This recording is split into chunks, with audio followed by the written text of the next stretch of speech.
After the love bombing stage ends, the narcissist starts devaluing you, but this devaluation is not always as overt and as obvious as you might want to think. Quite often, this devaluation is very subtle and hard to recognize, but nonetheless, it's as destructive as the overt form of devaluation. Hi, I am Danish, a narcissistic abuse recovery professional, and today's episode is going to be all about knowing 5 subtle ways a narcissist devalues you. Before we get started, please make sure that you're subscribed to the channel by pressing the subscribe button and push that bell icon to stay updated with everything latest that I post over here. Also, if you're listening to this on a podcast channel, please make sure to subscribe and follow as well. Let's get started. Number 1. They cancel plans at the last moment. Now, there can be nothing more frustrating than planning something with someone, especially your partner, and then having them cancel it in the last moment. It can occasionally happen, but when it becomes a pattern, it says a lot about how big of a priority you are in their life, how they see you, what they consider you as, how big of a part you are in their life. When a narcissist is done with love bombing, with wooing you, and once they know that you're already in their trap, they don't see a need of placating your ego anymore, of making you special anymore. In general, keeping up with their promises is just out of the box now because it's no more a priority. It is no more important in any way.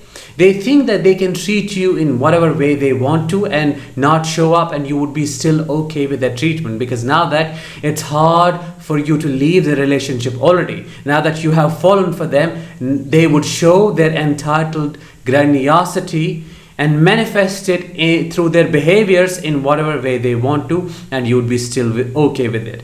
The moment you complain or open your mouth and try to talk about their no-shows and try to hold them accountable, you would be gaslit into thinking that you are too demanding, too needy, you ask for a lot, and you are not considerate. Number 2, compliment others for the same thing that they degraded you for. It is one of the sneakiest ways for a narcissist to devalue you. Now, there's nothing wrong with complimenting others, but when they compliment them for the same thing they devalued for, it is extremely confusing to know what is real and what is not. Because the same person complimented this other person for the same thing that they thought or that they considered as something not enough, not worthy of these compliments. You really question your quality of work or whatever you produced, whatever you did, because you wonder, what is it that I did wrong for me not to get these compliments, and why did they get complimented? You need to understand that it's not about you. It's not about the thing that you created. It's not about what you did. It's about this person projecting this image of being a wonderful, amazing, accepting personality who is so nice to compliment this person who is being complimented. They want to gather and attain more supply, and because this other person does not know who they are in reality, they would just eat it up and think that this narcissist is the most wonderful person they have come across. But for you and with you, there is no need for them to keep up with the image they had projected earlier, so they can devalue you in whatever way they can. Also, by not complimenting you, they know that you would come for more. You would settle for breadcrumbs. By keeping you thirsty, they know that you would settle for whatsoever they throw at you, and you would just drink it up, eat it up, and you would not complain. It is an attack directly aimed at your self-concept and self-worth, and it precisely destroys the structures of these two most important self-perceptions, the self-concept and the self-worth. And once it's destroyed, once you feel smaller than what you actually are, it becomes very easy for the narcissist to control you. Number 3, put others down. One of the most subtle ways of putting you down is putting others down for the same thing that applies to you as well. For example, they would put someone down who's overweight, and then you're also overweight, and they know it applies to you at the same time. They know that you would take it personally. They know that it would impact you psychologically. Since they are devaluing you in other ways, this would make you question your worth. This would demoralize you. This would degrade you. So they attack you, but in very indirect ways. More so, covert narcissists do this quite often. They are passive aggressive, quite underhand, quite hidden, but they do the same damage or more damage than overts do, because it's very confusing to know what is real and what is not. They attack you for things that are your qualities. They attack you for your job. They make you question your social circle. They make you question your weight. And then you're forced to change things. You are forced to change the way you dress, the way you talk, the way you interact, the way you do every small thing.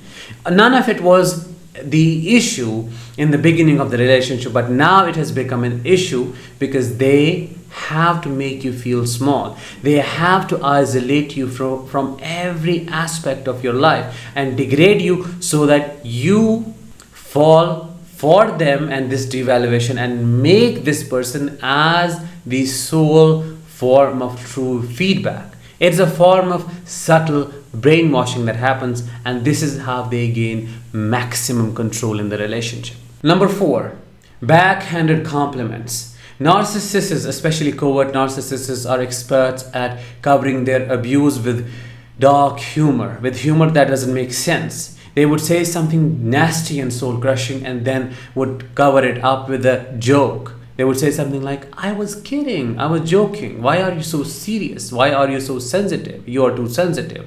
Why did you take it so seriously when I didn't mean it? It's like being fed poison but wrapped in honey. You can feel the sweetness, but at the same time you feel like you're dying and you can't really pinpoint what is killing you. These backhanded compliments are quite degrading and very subtle. They would say something nice about the dress, but at the same time would say something like, it would look nicer on you if you were to do X, Y, and Z. So they are saying something nice, they are complimenting the dress, but at the same time they are making you feel inadequate or not so fit for the same dress, and would suggest subtly that you need to change something for you to be or become a better fit for what you're wearing right now. So these backhanded compliments keep you in a confused state. You feel abused, you feel degraded, you feel picked at, but you do not know exactly what they are saying or what is it that they said that was so hurtful and that made you feel so small within yourself. Number 5 and the last one. They remain quiet when convention dictates a compliment.